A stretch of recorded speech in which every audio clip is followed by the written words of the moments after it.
Hi hello ನಮಸ್ಕಾರ. Interesting world YouTube ಚಾನಲ್ಗೆ ಸ್ವಾಗತ. ನಾನು ನಿಮ್ಮ ಪವನ್.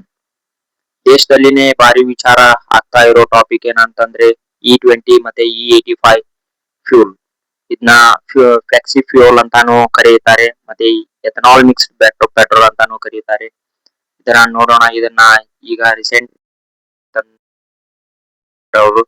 ಮತ್ತೆ ಇದನ್ನ ನೋಡೋಣ ಯಾವ ತರ ಫಾರ್ಮೇಶನ್ ಆಗುತ್ತೆ ಇದು ಅಂತ.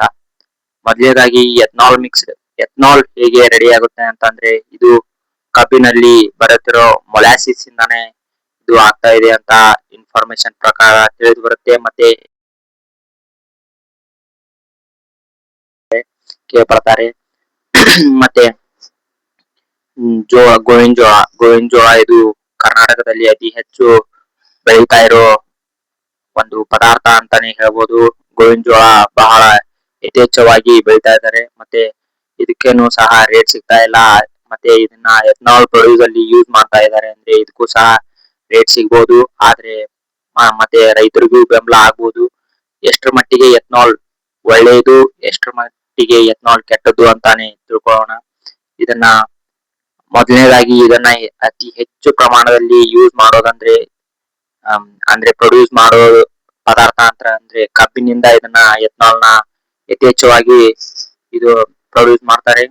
ನೋಡೋದಾದ್ರೆ ಇದನ್ನ ಕಬ್ಬಿನ ಈ ಸಕ್ಕರೆ ಕಾರ್ಖಾನೆಯಲ್ಲಿ ಬಂದಿರತಕ್ಕಂತ ಮೊಲಾಸಿಸ್ ಇಂದನ ಇದನ್ನ ಪ್ರೊಡ್ಯೂಸ್ ಮಾಡಿ ಯಾವ್ಯಾವ್ದು ಕೆಮಿಕಲ್ ನ ಮಿಕ್ಸ್ ಮಾಡಿ ಇದನ್ನ ಎಥನಾಲ್ ನ ಪ್ರೊಡ್ಯೂಸ್ ಮಾಡ್ತಾರೆ. ಮತ್ತೆ ಇದನ್ನ ಪ್ರೊಡ್ಯೂಸ್ ಮಾಡಲು ಸಹ ಬಹಳ ಪ್ರಮಾಣದ ನೀರನ್ನು ಸಹ ವೇಸ್ಟ್ ಮಾಡ್ತಾರೆ. ಮತ್ತೆ ಇದರಿಂದ ಬಂದಂತ ಕೆಮಿಕಲ್ ನ ಸ್ಟ್ರೈಟ್ ಆಗಿ ರಿವರ್ ಮತ್ತೆ ನದಿಗೆ ಹಿಂಗೆಲ್ಲಾ ಬಿಡ್ತಾರೆ. ಮತ್ತೆ ಇಷ್ಟೆಲ್ಲಾ ಎಥನಾಲ್ ಪ್ರೊಡ್ಯೂಸ್ ಮಾಡ್ಬೇಕಂತಂದ್ರೆ ಇಷ್ಟೆಲ್ಲಾ ಡಿಮೆರಿಟ್ಸ್ ಸಹ ಇದೆ. ಮತ್ತೆ ಬಹಳ ಪ್ರಮಾಣದ ಹೊಗೆಗೂ ಕೂಡ ಪ್ರಕೃತಿಯಲ್ಲಿ ಸೇರುತ್ತೆ. ಎಥನಾಲ್ ಅಂದ್ರೆ ಇದು ನಮ್ಮ ದೇಶದ ಅಭಿಪ್ರಾಯ. ಯಾಕಂದ್ರೆ ಇವಾಗ ನೋಡ್ತಾ ಇರ್ಬೋದು, ಬೇರೆ ಕಂಟ್ರಿಗಳಲ್ಲಿ ಯುದ್ಧ ಆಗ್ತಾ ಇದೆ. ಅದ್ರ ಸಲುವಾಗಿ ಹೀಗೆ ನಾವು ಆತ್ಮನಿರ್ಭರ ಭಾರತ ಹೊಂದಬೇಕು ಅಂತ ಈ ಕೇಂದ್ರದ ಸಚಿವರೆಲ್ಲ ಸೇರಿ ಎಥನಾಲ್ ಕಂಟೆಂಟ್ ನ ಪೆಟ್ರೋಲ್ ಅಲ್ಲಿ ಮಿಕ್ಸ್ ಮಾಡ್ತಾ ಇದ್ದಾರೆ ಅಂತ ಅನಿಸ್ಬೋದು. ಮತ್ತೆ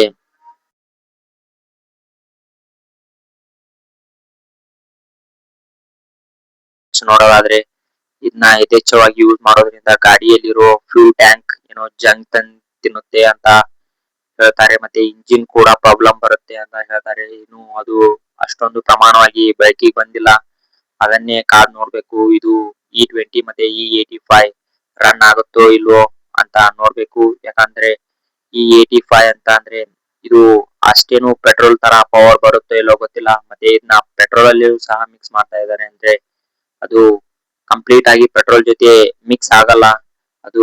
ಯಾಕಂದ್ರೆ ಎಥನಾಲ್ ಸಪರೇಟ್ ಆಗುತ್ತೆ, ಮತ್ತೆ ಪೆಟ್ರೋಲ್ ಬೇರೆ ಸಪರೇಟ್ ಆಗುತ್ತೆ. ಗಾಡಿ ರನ್ನಿಂಗ್ ಇರುವಾಗ ಓಕೆ, ಯಾಕಂದ್ರೆ ಗಾಡಿ ರನ್ನಿಂಗ್ ಇದ್ದಾಗ ಎರಡು ಮಿಕ್ಸ್ ಆಗ್ತಾ ಇರ್ತವೆ, ಅವಾಗ ಮಿಕ್ಸ್ ಇರುತ್ತೆ. ಆದ್ರೆ ಗಾಡಿ ಆಮೇಲೆ ಬೆಳಿಗ್ಗೆ ಸ್ಟಾರ್ಟ್ ಮಾಡಕ್ ಹೋಗ್ತಾವೆ, ಎಥನಾಲ್ ಸಪರೇಟ್ ಮತ್ತೆ ಪೆಟ್ರೋಲ್ ಸಪರೇಟ್ ಆಗಿರುತ್ತೆ. ಅವಾಗ ಇಂಜಿನ್ ಗೆ ಪ್ರಾಬ್ಲಮ್. ಯಾಕಂದ್ರೆ ಈ ಇಂಜಿನ್ ಒಳಗಡೆ ಎಥನಾಲೇ ಫುಲ್ ಹೋಗ್ಬಿಟ್ರೆ ಇಂಜಿನ್ ಹಾಳಾಗುತ್ತೆ ಅಂತ ಹೇಳ್ತಾರೆ. ಅದನ್ನೇ ಕಾದ್ ನೋಡ್ಬೇಕು. ಇದು ಸರ್ಕಾರಗಳು ಯಾವ ರೀತಿ ಕ್ರಮ ಕೈಗೊಳ್ತವೆ ಅಂತಾನೆ ನೋಡ್ಬೇಕು. ಯಾಕಂದ್ರೆ ಇದು ಅಷ್ಟೇನು ಸೂಕ್ತ ಅಲ್ಲ ಅಂತ ಅನ್ಸ್ಬೋದು. ಆದ್ರೆ ಮತ್ತೆ ಈಗ ಇದ್ದಿದ್ದ ಸದ್ಯದ ಪರಿಸ್ಥಿತಿಯಲ್ಲಿ ಎಥನಾಲ್ ಯೂಸ್ ಮಾಡೋ ಹಾಗೇನೆ ಆಗಿದೆ. ಅದಕ್ಕೆ ನೋಡ್ಬೇಕು. ಮತ್ತೆ ಯಥೇಚ್ಛವಾಗಿ ನೋಡೋದಾದ್ರೆ ಎಥನಾಲ್ ಫ್ಯಾಕ್ಟರಿಗಳೆಲ್ಲ ನಿತಿನ್ ಗಡ್ಕರಿ ಅವರ ಮಗನ್ವೇ ಇದಾವೆ. ಆದ್ರೆ ಏನ್ ಮಾಡಕ್ ಆಗಲ್ಲ, ಇವಾಗ ಮಿಡಲ್ ಕ್ಲಾಸ್ ಫ್ಯಾಮಿಲಿ ಎಲ್ಲಾ ಅನುಭವಿಸ್ಲೇಬೇಕು ಎಲ್ಲ. ಯಾಕಂದ್ರೆ ನಾವೇ ಓಟ್ ಹಾಕಿ ಕಳಿಸ್ತಿದ್ದು ನಾವೇ ಅನುಭವಿಸ್ಬೇಕು. ಇದೇ ನಮ್ಮ ಹಕ್ಕು. ಏನಂತಿರೋ ಏನೋ ಗೊತ್ತಿಲ್ಲ. ಇಷ್ಟೇ ನೋಡಿ, ಕಾದ್ ನೋಡೋಣ ಇನ್ನು ಯಾವ ತರ ರೂಲ್ಸ್ ರೆಗ್ಯುಲೇಷನ್ಸ್ ಬರ್ತವೆ ಅಂತ. ಧನ್ಯವಾದಗಳು, ನಮಸ್ಕಾರ.